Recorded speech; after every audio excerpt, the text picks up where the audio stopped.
Welcome back to my video blog, and I'm guessing if you've made it this far, perhaps I've gotten you hooked.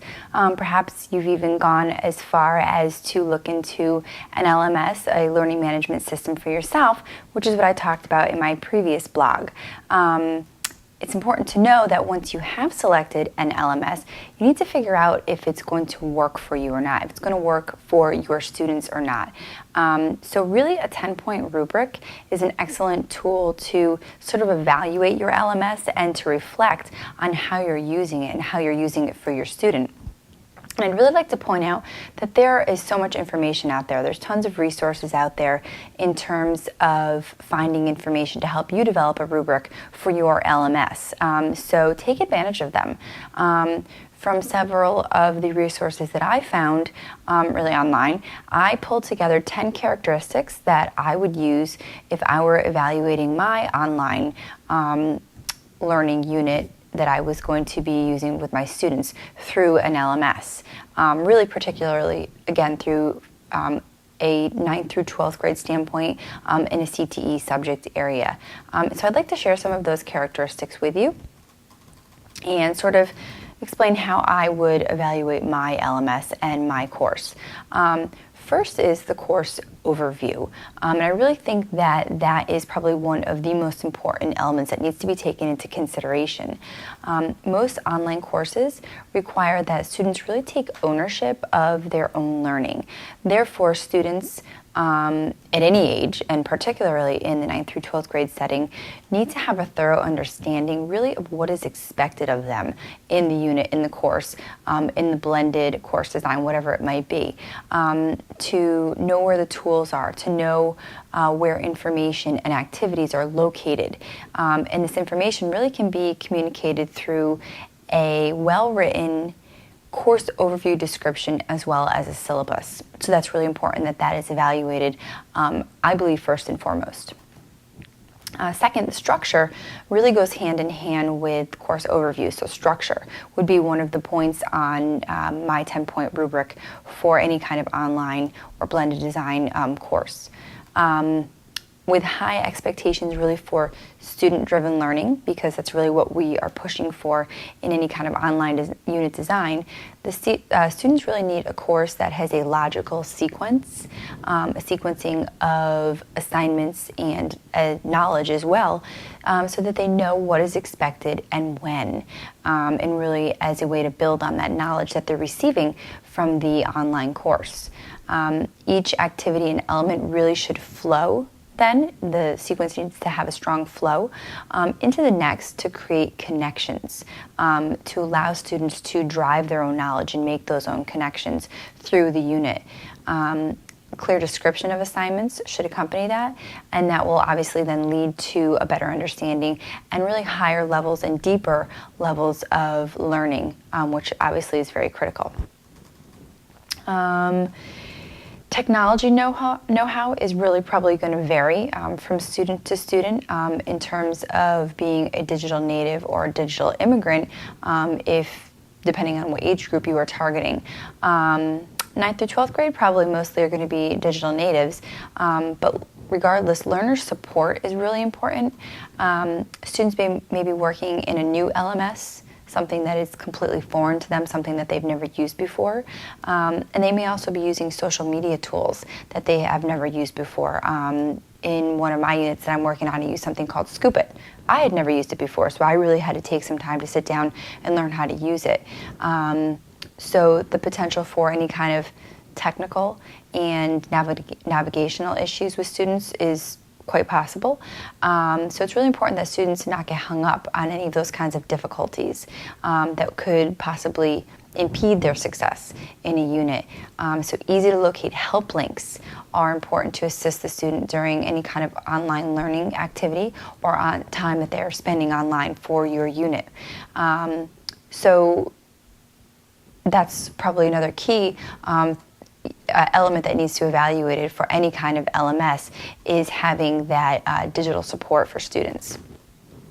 In addition, it's important that the student know how to contact the teacher to ask for help during online learning times, whether it's 100% online course or a blended design, or whatever it might be, a hybrid design, that student really needs to know how to contact the teacher when they are not during having class time.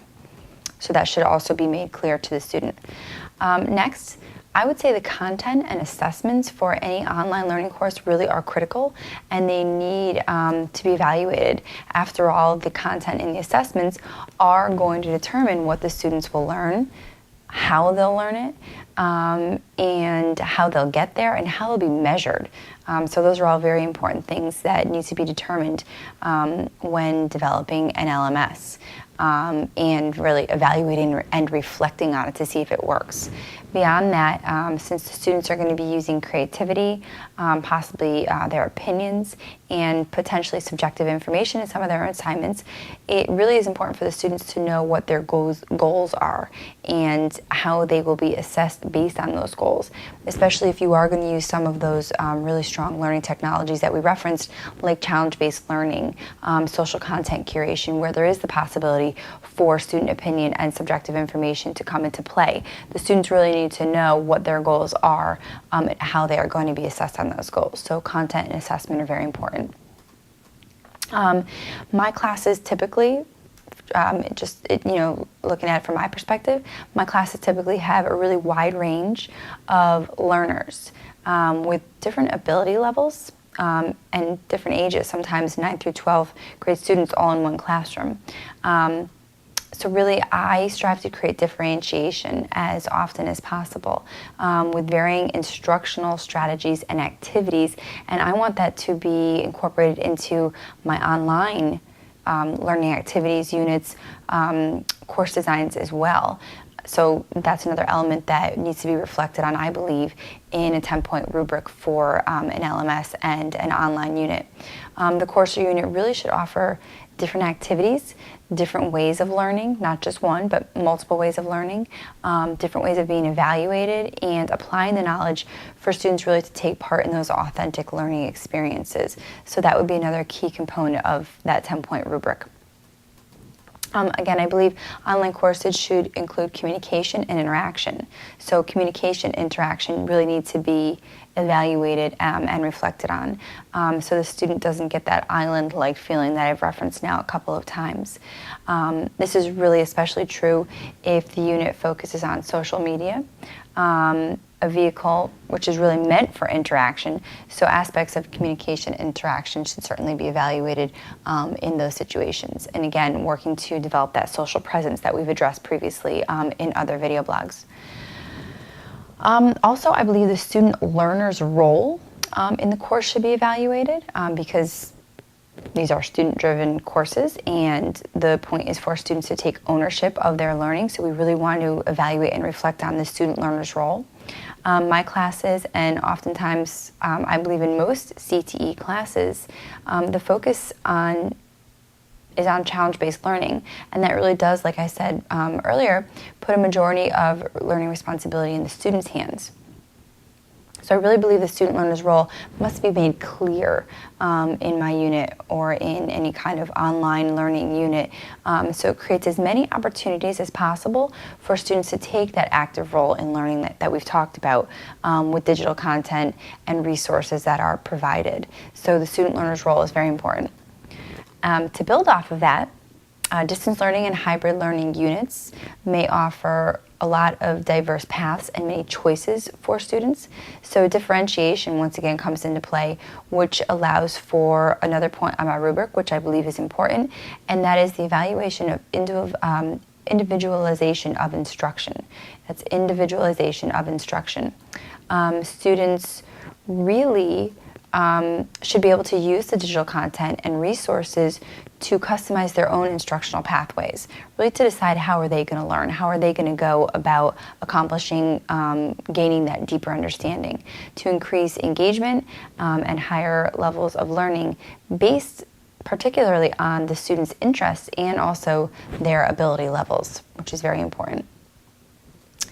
Whether the unit is all online or in a blended mode, a hybrid format, students can feel alone sometimes, again, going back to that whole island metaphor I gave you, when working in an online portion of a unit.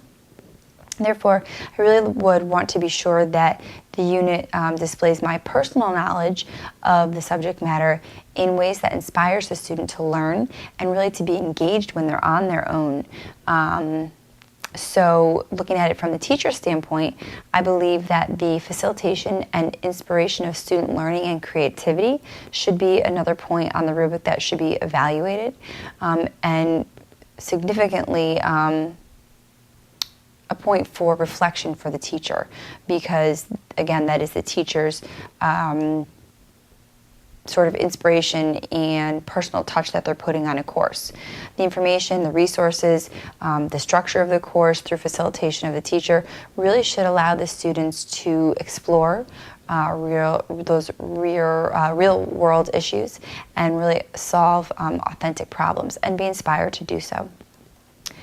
Finally, in the digital world, again, we're talking digital, the teacher needs to model digital citizenship and responsibility, which I believe should be a very critical point on a 10-point rubric. And the teacher needs to evaluate this aspect of the course. All courses that involve any kind of online aspect really should include this kind of promotion and modeling of digital citizenship, digital etiquette, digital responsibility, so that the students are behaving and functioning as they should in an online learning environment. Again, whether it's all online or in a blended mode or any kind of hybrid format. So far, with the amount of information I've given, a teacher who may be considering the use of an online or hybrid instruction may feel overwhelmed, and I think that's rightfully so. I would understand why, but still hopefully encouraged by all the benefits that this type of learning really does offer for our students today, and again, in particular, 9 through 12 CTE students. But that being said, I don't think that we can ignore the challenges that it does pose. So that'll be the topic of my upcoming blog. We'll take a look at some of the challenges that a teacher may encounter when they're creating such a learning experience for their students.